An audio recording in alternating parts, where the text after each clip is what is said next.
Hi, I'm Bob Orr, and this is Washington Unplugged. Well, you may know that President Obama is on the road today. He's in Cleveland, where he's pushing his health care reform.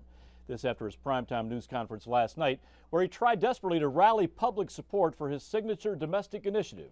Here's part of what the president had to say. I do think it's important to get this right.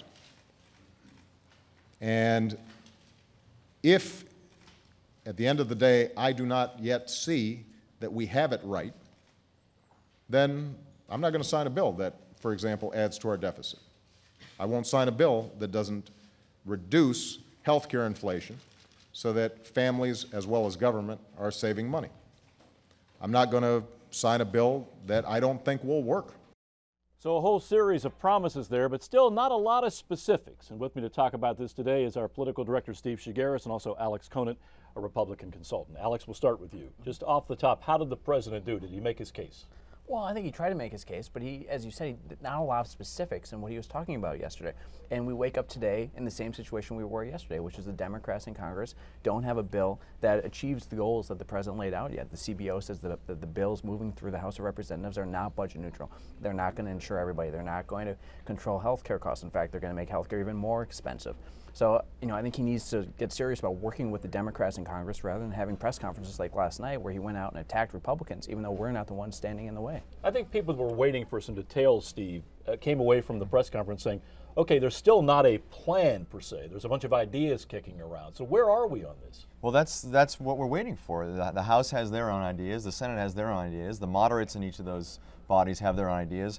And President Obama has very vague ideas and didn't really offer many specifics last night. I think anybody on Capitol Hill who was looking for direction from the president about specifically what he wants to see in a health reform bill didn't get it last night. Part of this is a problem with special interests. You're talking about cutting costs. You're trying to rein in squeeze as much savings as you can out.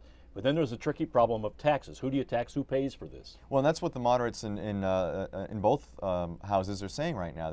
They're concerned about cost and who's going to have to pay for this, and that's what the real hang-up is on both sides. It's not the Republicans, as Alex pointed out. It's really the moderate Democrats. Exactly. The president's got a little bit of a problem in that this is kind of his big deal. This is his signature initiative, if you will, after the stimulus. Yet it's not really his plan.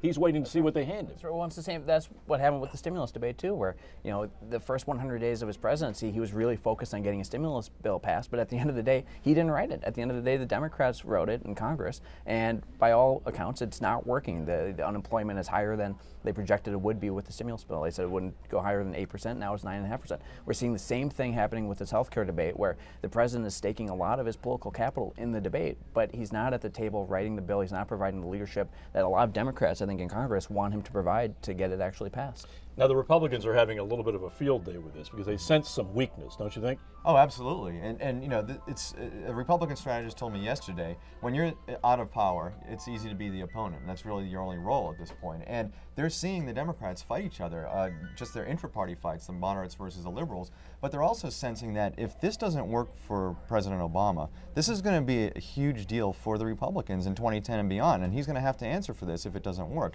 Of course, if it does work, then the Republicans have really nothing to stand on in the future. So. At one point last night, the president kind of made the point that he was attacked personally. Here's what he had to say about some of the Republican charges. Watch this. I've heard that one Republican strategist told his party that even though they may want to compromise, it's better politics to go for the kill. Another Republican senator that defeating health care reform is about breaking me. So let me be clear. This isn't about me. I have great health insurance, and so does every member of Congress. What about that, Alex? I mean, you've worked with the Republican Party for a while. Yeah. Is this personal or is this political? What are the Republicans trying to do here? Well, I think the Republicans want to fix health care just as much as the Democrats want to fix health care. We want to make sure that we get the policy right. So we're going to try to stop something if we don't think it's going to fix the problem. And in fact, what the Democrats in the House of Representatives are talking about won't fix the problem. It's going to increase health care costs. It's not going to insure everybody. Steve mentioned a moment ago that the president has a lot invested in this, and if he fixes it, that's great. But nothing that they're talking about in Congress right now is going to fix health care. That is nothing that the Democrats in the House of Representatives are talking about right now. None of their legislation is going to insure everybody. It's going to get costs under control. And we're seeing a situation where 2-4 years from now, healthcare is going to continue to be a big problem. Whether or not the Democrats pass any of the legislation that's currently being discussed, I think that's going to be a long-term problem for the president. One of the challenges, I think, for the Democrats is they don't want to end up, I think, with another long-term entitlement program that just keeps adding cost and adding cost. It's kind of an unfunded going forward mandate. Well, and that's very well what might happen here, and that's a question that needs to be asked. What is this going to look like? You know, within 10 years, Obama says he doesn't want to sign a bill that is going to add to the deficit, but we don't know what this is going to look like after 10 years. Right. And the Republicans are pushing today that actually the deficit may go up after 10 years. So if that's a question that needs to be answered. How much is this going to cost? You know, is this going to turn into another Social Security where we're going to be 50 years from now trying to figure out how to deal with healthcare costs? And those are the kinds of questions that the president could have answered last night and didn't. The one thing the president did say was he gave, at least it seemed to me, he gave his okay to the idea of taxing people that make more than $1 million. Yeah. Like that idea will float. Right. That's safe, isn't it? Well, and even moderate Democrats and conservative Democrats in the House of Representatives are not liking that idea very much. But again, you know, the president needs to come out and say, this is what I'm for, and then fight for it, and we can have a debate on specific legislation, a specific plan. The White House, as long as he doesn't offer a specific plan, it's going to continue to be a vague debate, and I think Republicans are going to continue, and conservative Democrats are going to continue to win the fight in terms of defining what this plan will and won't do. The one last thing I wanted to ask Steve real quick, this is a confident president. He's very good in front of the camera. This is a guy that kind of owns the room when he walks in there. Very charismatic. But last night, it seemed to me, I didn't see that. What did you see? Well, I saw two different things. At the very beginning, it was like campaign Obama all over again. He was out there, he had his teleprompter, he was talking to the American public directly, and he was making his points and trying to rally support to his side. But then you started getting into the questions and answers, and he didn't really have answers to the questions. He talked, you know, very long answers, sort of what didn't seem completely engaged in what he was saying, and dodged some of the questions as well. And then at the very end, when the subject changed to the Henry Louis Gates arrest, he was back into almost the President Obama that we know, the confident President Obama, and came out with an answer which actually wound up stepping on the message I think he wanted to make. We don't have a lot of time night. to talk about that today, but he did say that he thought the police in Cambridge acted stupidly. I guess the Republicans had to look at that this morning and say, wow, there's an opportunity. It was just, I think a lot of Republicans and Democrats probably too woke up scratching their heads wondering why the president chose to wade into such a local issue, something that was not on the national radar but very much is now, and take sides against local law enforcement. We've got to leave it there, I think. Steve Shigaris, our political director, thank you. Alex Conant, thanks for coming in. Thank you. And this is a long way from done, I'm sure. Well, we're starting a new feature also today. Our reporter Kaylee Hartung will be talking to influential and innovative people under 40. We call the segment Unplugged Under 40. Take a look.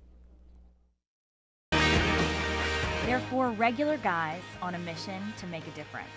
In the summer of 2006, Ben, Dave, Duncan, and Johnny left home with a bucket list of 100 things to do before you die. For every item they cross off that list, they'll help a stranger accomplish a dream of their own. We met Brent 5 days into our tour. On his list was to help people struggling on the street, something he himself had lived through. I want to show her that I could do something that's greater, bigger than the world. To do so, he needed a truck. We offered Ed $480 for a $2,100 truck. It's amazing what people will do when you give them the chance to be a hero. And now, whose life do you think you've changed the most in helping others along the way? That's tough. I kind of want to talk about the one we just got back from. We just got back from Denver, and in Tennessee we met a girl who lost her mother during Katrina, and her mother was actually shipped back to Denver, and she never got to say goodbye. And 2 weeks after the storm, she got a phone call saying, your mother is dead and has been buried in Denver. And for 5 years, she was never able to say goodbye and never had closure. So we actually just went to Denver with her and brought her to her mother's grave to finally give her closure on it. And that was this, you know, this seeing the raw emotion from her and being able to do that for her, to give her closure to that part of her life, was really, really amazing. And that was just yesterday, so it was a really incredible experience. Yeah. To answer your question, on a broader scale, it's like what we've learned doing this project is sometimes the smallest things can make the biggest difference. You know, we've taken people to do all sorts of different things that they dreamed about doing in their lives, but we've learned that just showing up for someone, you know, and doing something for them, just the smallest gesture can sometimes, you know, change their lives. So what would y'all say your biggest accomplishment has been? Riding a bull. That was really hard to do. People real kept one? on, yeah, a real bull. Not a mechanical one. No, it was a real bull, and people kept on not allowing us to do it, saying that we couldn't do it because it was liability, and we did that. And we actually, a few years ago, opened the 6 o'clock news in Canada, and that was a big, dream, and we did that. A lot of people told us we couldn't do that. Yeah, sing the national anthem to a packed stadium, that was a good one. They have come to Washington to try to achieve their toughest goal yet. Guys, tell me what you're here for. And we're in D.C. because we're trying to play basketball with Barack Obama, which is number 95 on the list. And a lot of people laugh at us when we tell them, everyone says it's impossible, but a lot of the things on the list, you know, over the years that we've been doing this, people have said have been impossible, and we've been able to do them, so we're hoping this is. So what do you think your chances are? Pretty slim, but we're going for it. I mean, the fact that this is so hard, and that, you know, we have no time, and we don't know anybody in Washington really. I mean, that's the reason we want to do it, you know, because it is impossible. We've been filming for the past 4 years and putting together this documentary sort of series that we're going to be putting on MTV in the fall. The project's called The Buried Life, which is a poem written by Matthew Arnold, which talks about how the day-to-day buries what you're really passionate about. And so, I mean, we're optimistic, but it's going to be tough. But we, any help that anyone can give us would be fantastic. Any leads. Thanks for joining us, guys. Today on Washington Unplugged, I'm Kaylee Hartung from CBS News in Washington.